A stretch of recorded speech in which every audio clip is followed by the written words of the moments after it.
Chers amis, ce cours est dédié pour la Refoua Shelema de Shimon ben Shulamit Eisenkot, qu'Akadosh Baruch Hu lui envoie une guérison totale, très vite. Amen Ken Yeh Ratzon.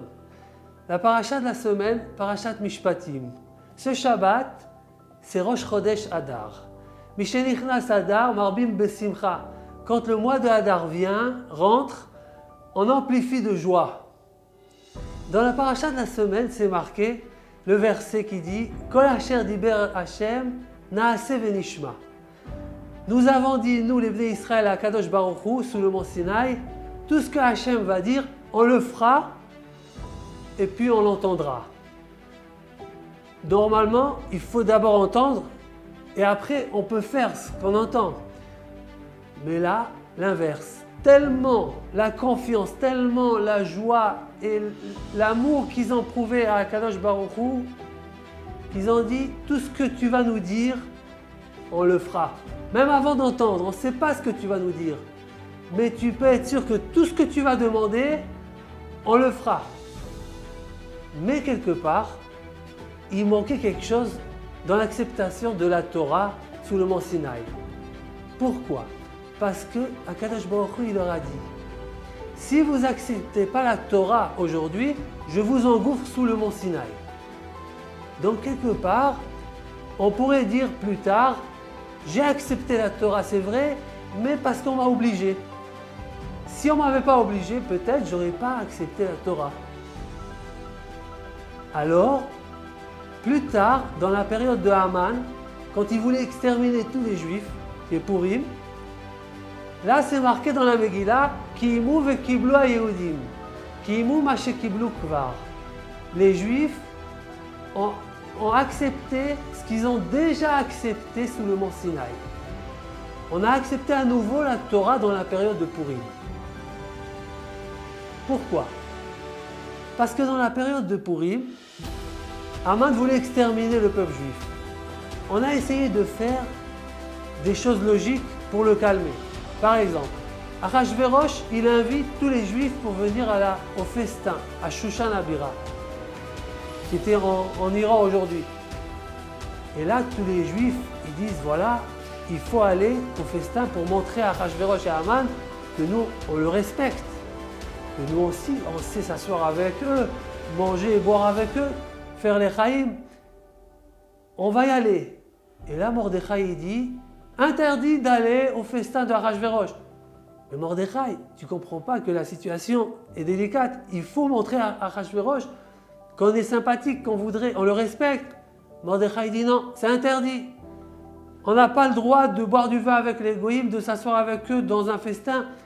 Il dit mais comment ? Interdit. Une chose. Deuxième, Haman se promenait avec son cheval et il y avait l'ordre du roi qu'il fallait se prosterner à Haman. Tout celui qui voyait Haman, il se prosterne. Celui qui ne se prosterne pas, il est tué. Alors les Juifs, ils ont dit, c'est l'occasion, comment calmer Haman ? On va se prosterner devant lui. Celui qui ne veut pas se prosterner, qu'il aille se cacher chez lui à la maison. Mais qu'il ne reste pas ici, sur la route, quand Haman passe. Et qu'est-ce qu'il fait Mordechai ? Il fait le contraire. Il guette Haman quand il sort à cheval, et c'est là qu'il va, il se dresse devant lui, tout droit, et il ne se prosterne pas. Et il réveille la colère de Haman. Chaque jour, comme ça, il fait la même chose. Les Juifs lui ont dit, Mordechai, qu'est-ce que tu fais ? Mordechai dit, c'est assourd de se prosterner à Haman.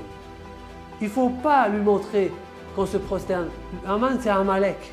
Haman, il a la Avodah Zarah sur sa poitrine. Il avait une idole sur la poitrine.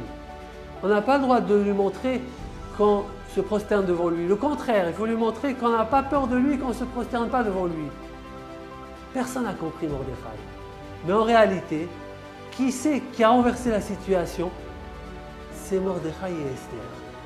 Grâce à eux, Haman a été pendu et l'extermination a été annulée. Le contraire, c'est les Juifs qui ont pu exterminer leur ennemi. Quand les Juifs ont vu ça, ils ont accepté à nouveau la Torah. Ils ont compris, voilà, quand on écoute le Rav, quand on écoute la vie de la Torah, c'est ça qui peut nous sauver de l'extermination. Donc c'est ça qui nous permet de résister dans cette galoute. Seulement la Torah il nous donne la force de résister. Donc on a accepté la Torah à nouveau et cette fois-ci avec joie. C'est pour ça. Pourquoi quand au mois de Hadar, il rentre, Mishenichnas Hadar, Marbim Besimcha, on amplifie la Simcha. Pourquoi? Justement parce que dans ce mois-ci, on a reçu la Torah à nouveau, mais avec joie. On n'a pas dû nous obliger. Puis Hachem, comme à l'époque de Mordechai et Esther, ce mois de Hadar a été renversé du malheur au bonheur, de la tristesse à la joie. Ainsi Hachem fera aujourd'hui renverser la situation, de la tristesse à la joie, du malheur au bonheur, de la maladie à la bonne santé. Puisse Hachem guérir tous les malades d'Israël et nous amener la Géoula Shelema avec le Mashiach. Amen, Ken Yiratzon, Shabbat Shalom.